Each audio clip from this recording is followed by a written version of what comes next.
Team ಇಂಡಿಯಾದ ಮುಂದಿನ target ಯಾವ ದೇಶವಾಗಲಿದೆ? 2013ರಲ್ಲಿ ಭಾರತ ತಂಡವು ಕೊನೆಯ ಬಾರಿಗೆ ಚಾಂಪಿಯನ್ಸ್ ಟ್ರೋಫಿ ಗೆದ್ದುಕೊಂಡಿತ್ತು. 2017ರಲ್ಲಿ ಫೈನಲ್ಗೆ ತಲುಪಿದ್ರು. ಟೀಮ್ ಇಂಡಿಯಾಗೆ ಸೋಲುಣಿಸಿ ಪಾಕಿಸ್ತಾನ ತಂಡ ಚಾಂಪಿಯನ್ ಪಟ್ಟಕ್ಕೇರಿದೆ.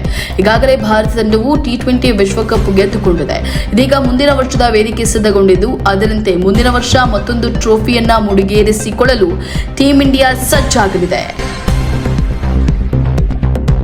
ಮುಂಬರುವ ಚಾಂಪಿಯನ್ಸ್ ಟ್ರೋಫಿವರೆಗೆ ವಿರಾಟ್ ಕೊಹ್ಲಿ ಮತ್ತು ರೋಹಿತ್ ಶರ್ಮಾ ಏಕದಿನ ತಂಡದಲ್ಲಿ ಕಾಣಿಸಿಕೊಳ್ಳುವುದು ಖಚಿತ.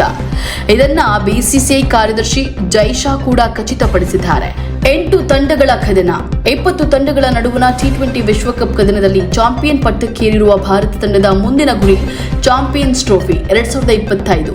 ಮುಂದಿನ ವರ್ಷ ಫೆಬ್ರವರಿ-ಮಾರ್ಚ್ನಲ್ಲಿ ನಡೆಯಲಿರುವ ಈ ಟೂರ್ನಿಯಲ್ಲಿ ಒಟ್ಟು 8 ತಂಡಗಳು ಕಣಕ್ಕಿಳಿಯಲಿವೆ. ಈಗಾಗಲೇ ವೇದಿಕೆ ಸಿದ್ಧಗೊಂಡಿದ್ದು, ಅದರಂತೆ 8 ತಂಡಗಳ ನಡುವೆ ಕದನ ಶುರುವಾಗಲಿದೆ.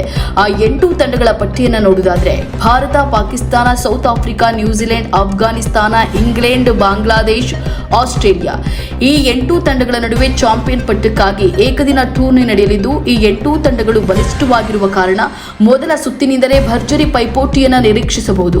ಮುಂದಿನ ವರ್ಷವೂ ಏಕದಿನ ಟೂರ್ನಿಯಲ್ಲಿ T20 ವಿಶ್ವಕಪ್ ಅನ್ನ ಇಂಡಿಯಾ ತನ್ನದಾಗಿಸಿಕೊಳ್ಳುತ್ತಾ ಎಂಬುದನ್ನು ಕಾದು ನೋಡಬೇಕಿದೆ.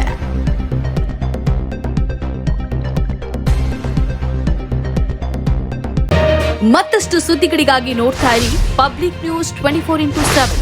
ಇದು ಸತ್ಯದ ಧ್ವನಿ.